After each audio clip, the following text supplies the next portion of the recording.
दोस्तों आज है 28 जुलाई 2022। आज विक्रांत रोना 150 करोड़ रुपए के बजट में बनी mystery thriller film suspense film release हुई है। किच्चा सुदीप, जैकलिन फर्नांडिस, नीरू भंडारी और नीता अशोक उसमें मुख्य भूमिकाओं में है।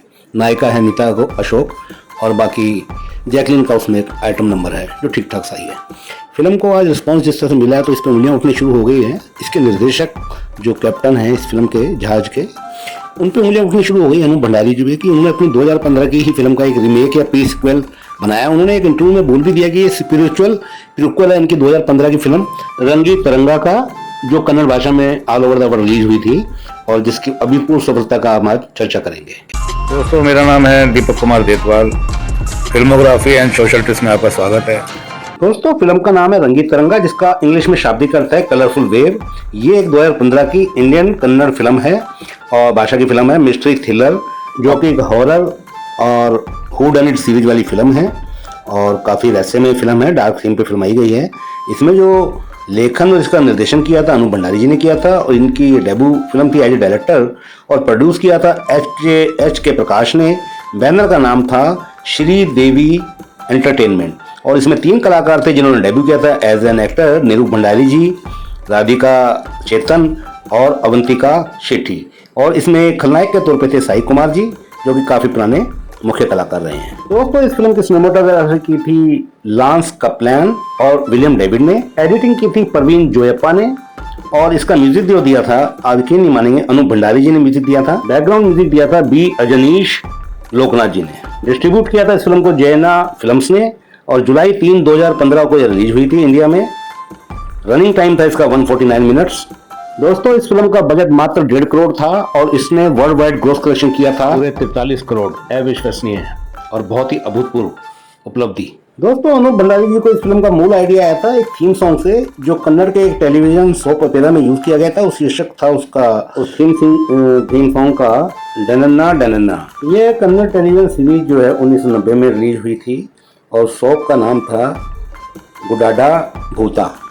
इस फिल्म में संगीतकार के तौर पे अपने योगदान देने के अलावा निर्देशन तो किया ही था, कहानी भी लिखी थी, बाकी गीत भी इन्होंने खुद ही लिखे थे। इस फिल्म के दोनों सिनेमाटोग्राफर लांस कैप्लन और विलियम डेविड यूएस बेस्ड थे, जिनमें से एक जो है लांस कैप्लन ने एक शॉर्ट फिल्म में भंडारी के साथ पहले भी काम किया था कोलैबोरेशन में। दोस्तों रंगी तिरंगा की कहानी को कर्नाटक के एक काल्पनिक गांव कामारोटू में तटीय क्षेत्र में फिल्माया गया है, जो कि कहानी की पात्रा इंदू का पुश्तैनी गांव है, जिसका रोल निभाया राधिका चेतन ने।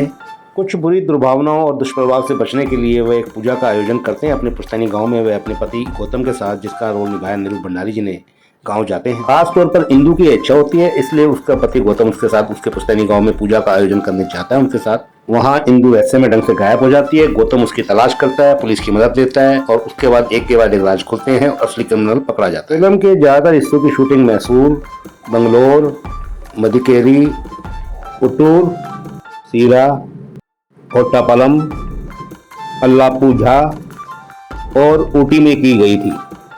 3 जुलाई 2015 को जैसे ही ये फिल्म थिएटर पर रिलीज हुई, इसको सकारात्मक रिव्यूज मिले दर्शकों की तरफ से भी और फिल्म समीक्षकों की तरफ से भी एक साथ। खास तौर पर फिल्म का स्क्रीन प्ले, डायरेक्शन और गाने, म्यूजिक, सिनेमाटोग्राफी और साई कुमार जी की एक्टिंग की बहुत तारीफ हुई। इस फिल्म का चुनाव हुआ था भारतीय फिल्मों में से 88वें अकेडमी अवार्ड के लिए चुने जाने के लिए, मगर ये नॉमिनेशन में आ नहीं पाई। दोस्तों बात कर लेते हैं कहानी की। बहुत ही जटिल है, ये भूतकाल और वर्तमान के बीच में उलझी हुई कहानी है और बहुत ही जटिल है।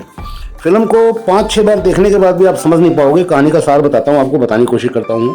फिल्म का मुख्य पात्र एक नॉवलिस्ट है गौतम और वह ऊटी में रहता है। उसके नॉवल का टाइटल है रंगी तिरंगा, उसके भूतकाल से उसका कोई संबंध है इस नाम का। उसकी पत्नी इंदू एक नरम दिल की लड़की है और वह अपने पति के हर नावल का मेन पोस्टर पेंट करती है। तीसरा पात्र है संध्या, जो अपने आप को एक रिपोर्टर बताती है और ये बंगलोर से है।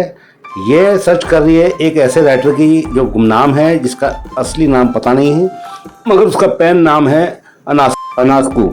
उसे अनास्कू गुमनाम लेखक का पता एक पब्लिशर से चलता है। वह अपनी यात्रा पे निकल पड़ती है उसको ढूंढने के लिए। इंदू गर्भवती होती है, उसको बार बार सपने आते हैं एक दुर्घटना के।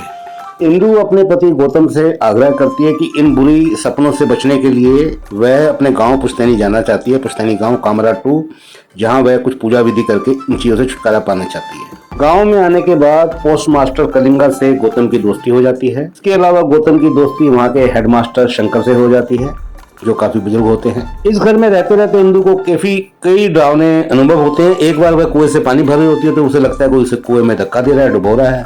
गौतम इसकी छानबीन करता है तो कलिंगा से उसे पता चलता है कि एक ब्रह्म राक्षस है, डेविल, जो उस कुएं में रहता है।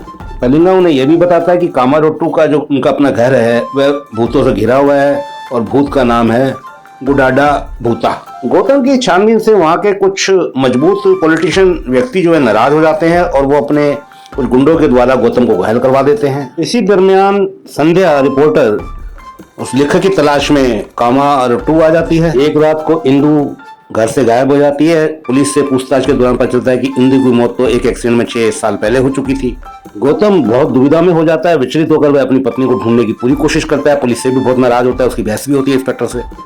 इसी छानबीन के दौरान उसको एक रेत माफिया का पता चलता है, जो वह करप्ट पॉलिटिशियन चला रहा था, जिससे उसकी लड़ाई हुई थी पहले। इसका नाम था महाबाला हेगड़े और वह लोकल पुलिस से मिलकर ये रेत माफिया का काम चला रहा था, अवैध रेत माफिया।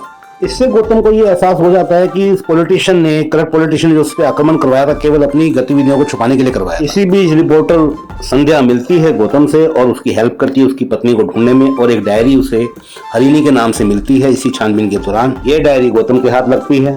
इस डायरी को पढ़ने के बाद यह रहस्य पता चलता है गौतम को कि जिसको इंदु को वह अपनी पत्नी समझ रहा था वह एक्चुअल में हरिणी है, वास्तव में वह हरिणी है, क्योंकि एक योगा सिखाने वाली टीचर है बंगलोर से। और उससे भी बड़ा खुलासा ये होता है, उसे पता चलता है कि वह खुद गौतम नहीं है। दोस्तों, अब यहाँ से कहानी भूतकाल में झूलती है। एक्चुअल में ये दोनों गौतम और इंदु हरिणी के दोस्त होते हैं। हरिणी एक बहुत जल्दी गुस्से में आने वाली लड़की होती है। उससे एक व्यक्ति का कत्ल हो जाता है गुस्से में, जब वह उससे शारीरिक संपर्क करने की कोशिश करता है। और यह बात वह इंदु को और गौतम को बताती है कि भाई उसको इस मुसीबत से छुटकारा दिलाओ।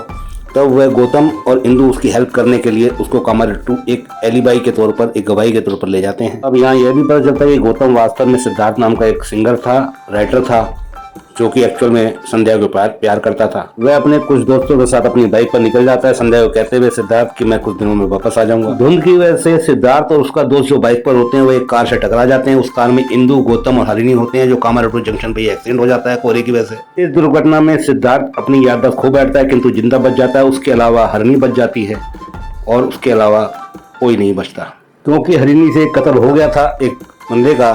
इस वजह से वह भयभीत होकर इंदु की आइडेंटिटी अपना लेती है और कामारोट्टू में उसके गांव में रहने लगती है। कि इंदु की मौत हो चुकी है, गौतम की भी मौत हो चुकी है इसी एक्सीडेंट में।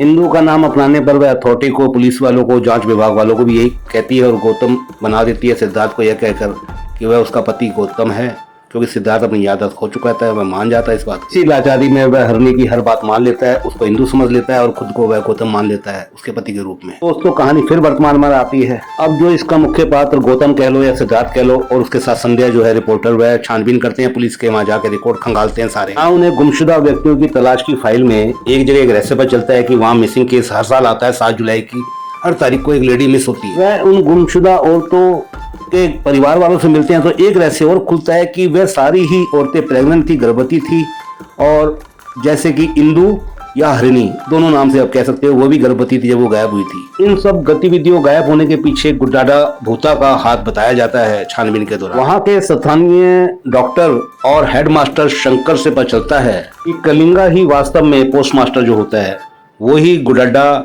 भूता है और वो ही रिस्पॉन्सिबल है इन लड़कियों के गायब होने में। यहाँ से कहानी फिर भूतकाल में जाती है। भूतकाल में ये बताया जाता है कि कलिंगा की पत्नी का एक अवैध देह संबंध चल रहा था किसी लोकल डॉक्टर से, और वह एक दिन रंगे हाथों पकड़ी जाती है, किंतु वह डॉक्टर की आइडेंटिटी रिवील नहीं करती, भेद नहीं खोलती। शक और गुस्से में आके कलिंगा एक गलत व्यक्ति को मार देता है, जो कि मानसिक रूप से थोड़ा सा बीमार होता है और कमजोर होता है, गाँव का ही होता है। वो उसको उसका लवर समझता है और उसका गला काट देता है।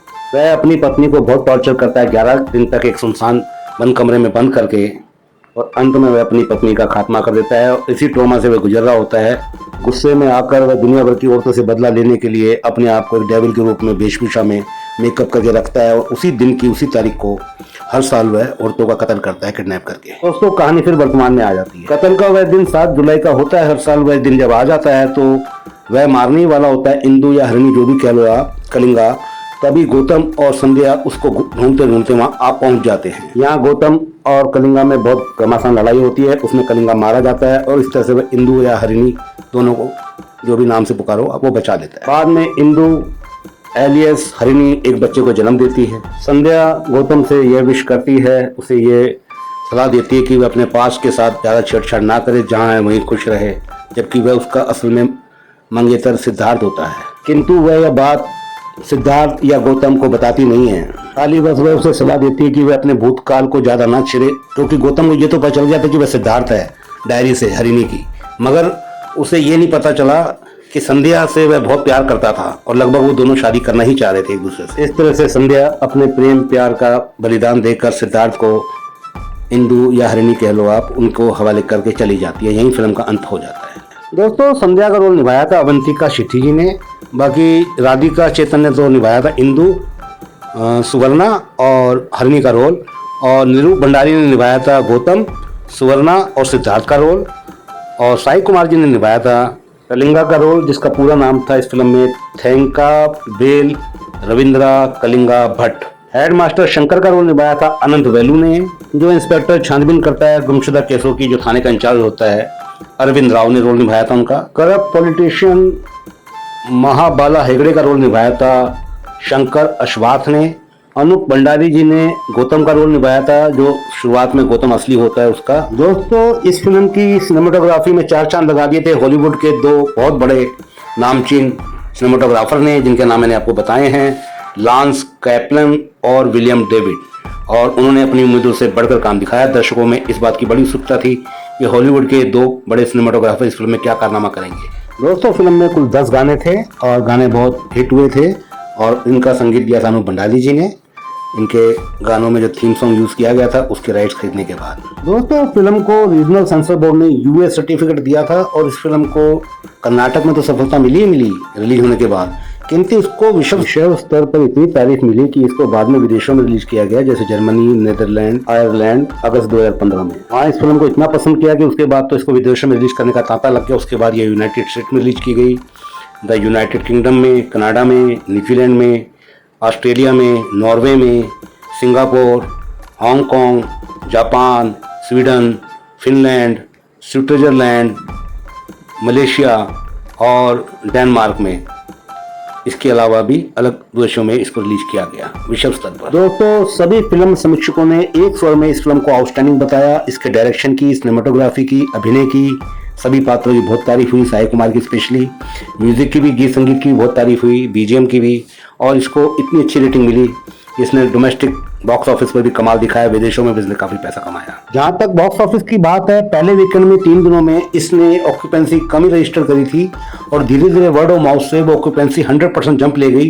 अकेले कर्नाटक से ही इसने 300 दिन का रन पूरा किया, और 38 करोड़ रुपए खाली कर्नाटक से कमाए इसने। 2 थिएटर्स में इसने 365 दिन का रन पूरा किया, जो कि किसी फिल्म के लिए बहुत बड़ी अभूतपूर्व सफलता थी।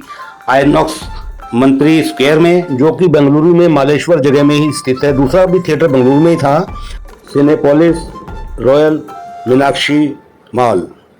दोस्तों, जहाँ तक ओवरसीज की बात है, वहाँ इसने सफलता के ऐसे झंडे गाड़े कि सभी कन्नड़ फिल्मों के रिकॉर्ड तोड़ दिए इसने। ये 14 अगस्त को रिलीज की गई थी, केवल मात्र यूनाइटेड स्टेट में 36 स्क्रीन्स पे, और पहले दिन इसने कमाए 1 करोड़ 31 लाख रुपए, दूसरे दिन कमाए इसने 49 लाख रुपए, और इस तरह से ये पहले वीकेंड में सबसे ज़्यादा कमाई करने वाली लाइफ टाइम रिकॉर्ड बना दिया इसने।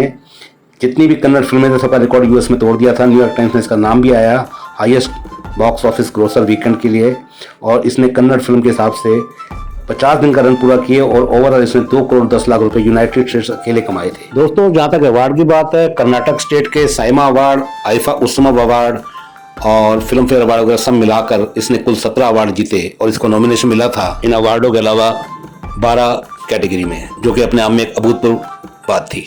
दोस्तों, इन अवार्ड्स के बारे में सारी जानकारी, नॉमिनेशन के बारे में मैंने डिस्क्रिप्शन में डाल दी है, वहां जाकर आप आराम से पढ़ लीजिएगा, वीडियो लंबा ना हो जाए। दोस्तों, ये था लेखा जोखा रंगी तिरंगा का, अनूप भंडारी जी के डेब्यू फिल्म का एक कारनामा, जो कन्नड़ फिल्म ने आज तक किसी ने नहीं किया। बड़ी बड़ी ब्लॉकबस्टर फिल्में आई, मगर 1.5 करोड़ के बजट में 43 crore world wide gross collection करने वाली पहली फिल्म रही, जिसने 1 साल का रन 2 थिएटर में पूरा किया, 300 दिन का रन कई थिएटरों पे पूरा हुआ, जिसने यूनाइटेड स्टेट में सफलता के झंडे गाड़े, दोस्तों इसी के साथ विदा लेता हूँ, वीडियो अत्यधिक लंबा हो गया, sorry for that. Thank you very much for watching this long video. आशा है आप मेरे चैनल को सब्सक्राइब करेंगे, नया चैनल कृपया प्रोत्साहन बढ़ाएं। Thank you very much once again. जय श्री राम, वंदे मातरम, भारत माता की जय हो।